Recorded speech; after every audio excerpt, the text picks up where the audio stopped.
Convosco, compañeiras, compañeiros, si non me trabuco, Ricardo Castro, secretario xeral da Central Unitaria de Traballadoras e Traballadores e integrante do colectivo cultural Redes Escarlata.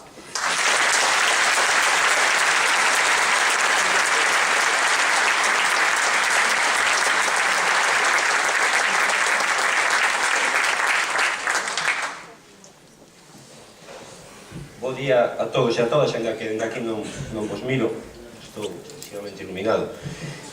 Ben, eu quixera, en primeiro lugar, en nome da CUT, da Central Unitaria de Traballadores e Traballadoras, agradecer o convite a este acto que a día de hoxe consideramos que é máis necesario que nunca, porque o capitalismo está desbocado sen pudor algún.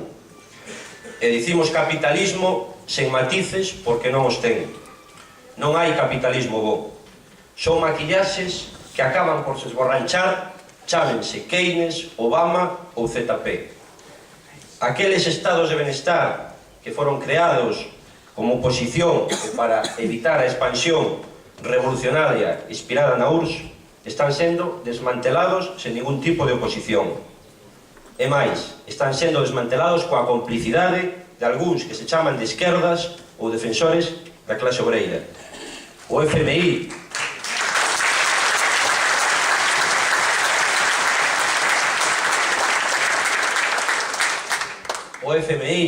a OMC, o Banco Mundial, a Unión Europea e todos eses organismos creados por o capital e para o capital ditaminan como debemos vivir e como debemos respirar. Os gobernos están en mans de lacayos sen ideoloxía, lacayos que se chaman socialistas ou liberais ou conservadores en función de pequenas anécdotas históricas das súas vidas, non en función dunha ideoloxía que estea integrada nos seus cerebros, ni na dialéctica, non, en función de anécdotas. Para algúns deles, destes mesmos que tamén se chaman socialistas, Keynes sería hoxe día un bolchevique. No ano 1929, todas e todos o sabemos, houve un crack sistémico, non unha crise, que isto de hoxe en día tampouco é unha crise, é unha nova mostra de que o sistema está podre.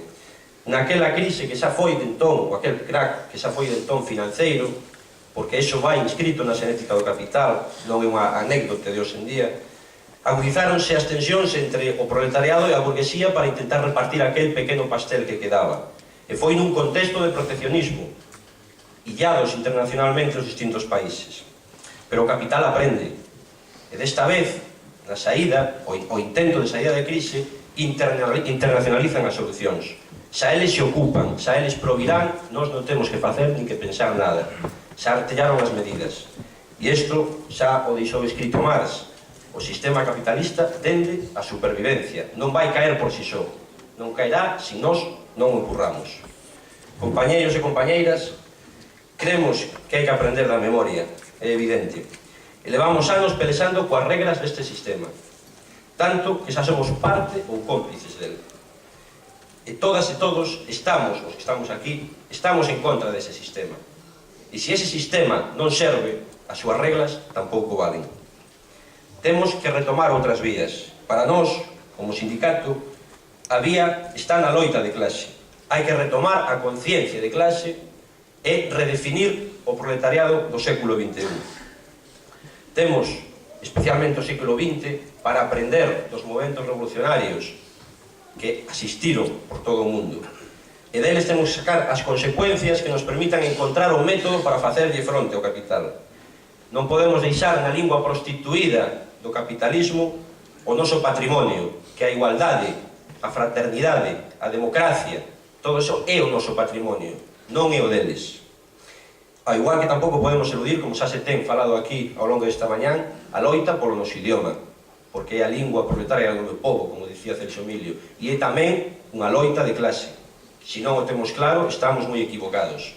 Eles persiguen o galego porque é a lingua do povo traballador. E todo o que pertence ao povo traballador hai que ocupar.